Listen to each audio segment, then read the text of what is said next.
Eh bien, bonjour à tous et à toutes.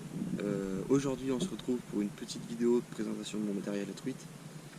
Désolé, j'ai pas pu la faire avant parce que à cause du confinement, j'ai pas pu récupérer mon matériel tout de suite.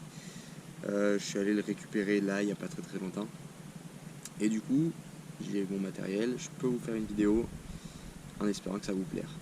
C'est parti. Donc tout d'abord, petite présentation. Donc on va commencer par ma canne à pêche. La canne, c'est une Troutino, c'est la TTS-622L. Donc je l'ai récupérée cette année. C'est une canne qui, pour l'ouverture, m'a apporté de bonnes sensations. J'ai rien à dire sur cette canne. Elle est magnifique avec le petit morceau de bois qui ressort, qui fait bientôt ressortir la canne. Pour une canne à truite, elle est très bien. Donc c'est une 210 grammes, 1,80 m. Elle passe partout. Franchement, j'ai rien à dire dessus. C'est nickel. Pour le moulinet c'est un moulinet de chez Daiwa, le Fuego LT 2500 HX. Donc moulinet, pareil, j'ai rien à dire dessus. Je l'ai essayé, j'ai pu essayer le matériel qu'une seule fois, mais vraiment, ça a été la fois qui m'a permis de voir vraiment si mon matériel allait ou pas. Et je peux vous dire que ce matériel et c'est un beau combo. Ça va très bien pour la truite, j'ai rien à dire dessus. Pour ceux qui sont intéressés par la canne ou par le moulinet, je mettrai les liens dans la description. Donc là, cet ensemble, il m'a coûté 300 €. Donc je sais, c'est un budget, c'est un investissement. Mais voilà, je ne rachèterai pas de canne derrière, ou du moins pas tout de suite. Mais voilà, c'est un ensemble qui va me durer dans le temps et j'espère qu'il va suivre. Dessus, sur le moulinet, j'ai une tresse de la marque Suffix en 0,04 mm, 2,8 kg.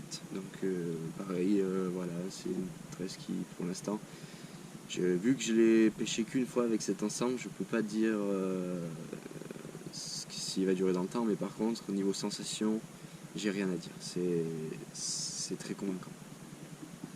Maintenant, on va passer à la présentation de mes leurres à truite. Donc voilà, après on va commencer par le plus simple, hein,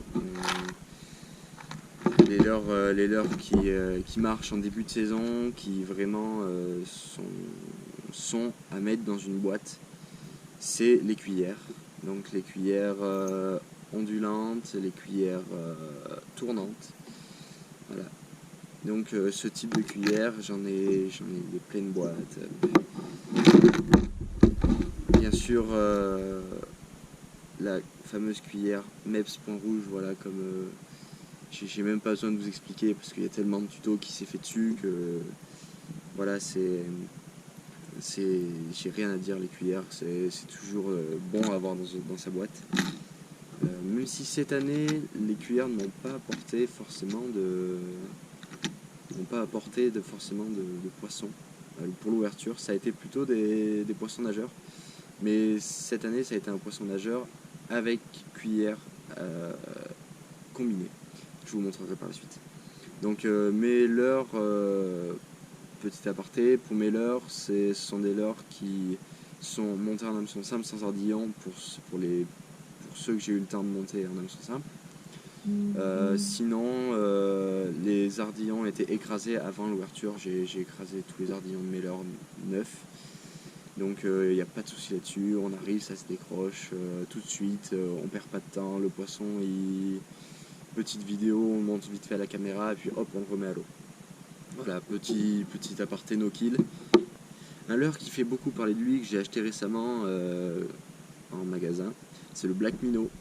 Donc je l'ai en deux coloris, je l'ai en vert un peu naturel et en rose pailleté. Donc voilà, c'est des leurres que j'ai pas pu essayer, enfin que j'ai essayé à l'ouverture bien évidemment, mais qui m'ont pas apporté tout de suite, qui n'ont pas su m'apporter de poisson.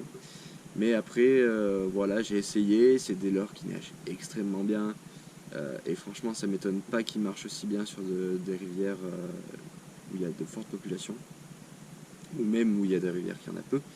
mais c'est un leurre qui a l'air de marcher et il me tente franchement de l'essayer comme il faut en belle saison.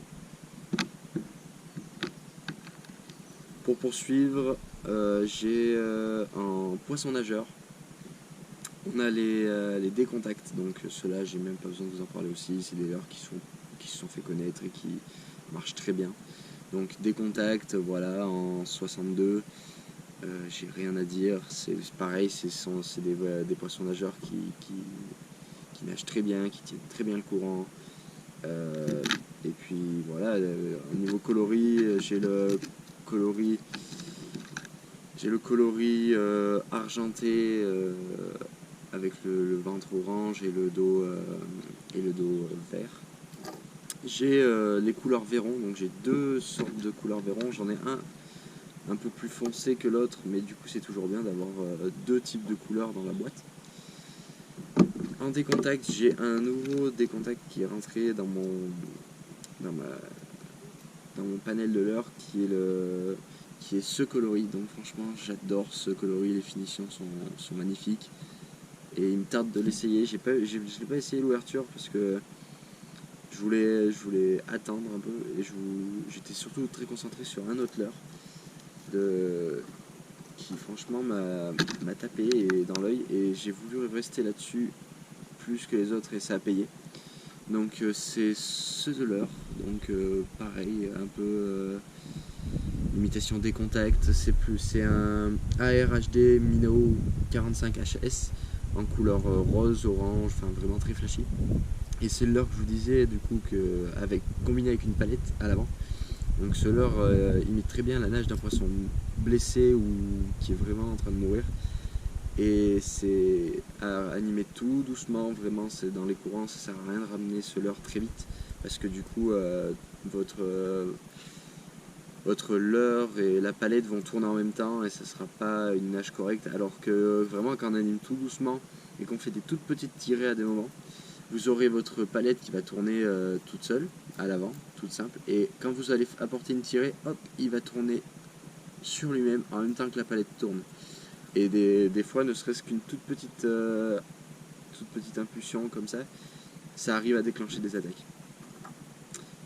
Niveau des contacts, voici ma petite collection. Donc voilà, c'est une collection qui pour moi est, même c'est un leurre plutôt qui est à mettre dans sa boîte. Vraiment, c'est un leurre qu'il faut avoir. Pour poursuivre, j'ai des leurres aussi de chez Duo, donc j'ai un grand panel de leurres de chez Duo. Franchement, c'est des leurres qui ont des belles finitions, pareil, j'ai rien à dire. Mais c'est pas des leurres que j'ai eu le temps d'essayer parce que c'est des leurres que j'ai achetés récemment. Et je les ai pas essayés. C'est dommage, j'aurais dû les essayer, mais voilà, j'ai décidé de rester sur le décontact et les bonnes vieilles cuillères à truite.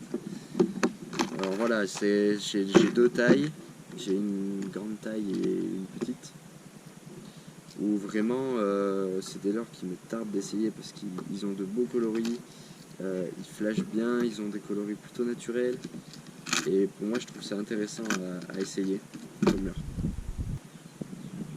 Je crois que c'est à peu près tout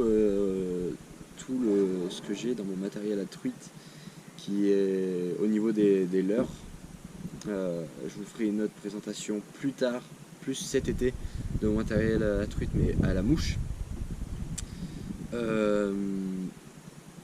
Pourquoi pas aussi vous faire des vidéos de montage de mouches pendant ce confinement. Et restez chez vous, c'est important, aussi bien pour vous, pour vos proches, pour tout le monde. Voilà, dans les commentaires, n'hésitez pas à parler, à dire qu'est-ce que vous voulez comme contenu, si le contenu vous va, qu'est-ce que je peux améliorer, est-ce que vous voulez des vidéos, est-ce que vous voulez ce type de vidéo, dites-moi dans les commentaires qu'est-ce que je peux faire pendant le confinement. Je sais que ça va être limité au niveau des vidéos, mais après voilà, c'est le problème pour nous qui faisons des vidéos de pêche, c'est que faire des vidéos pendant un confinement c'est assez compliqué. Mais voilà, on peut toujours essayer pour vous faire des vidéos. Je vous dis à une prochaine. Salut! Now go!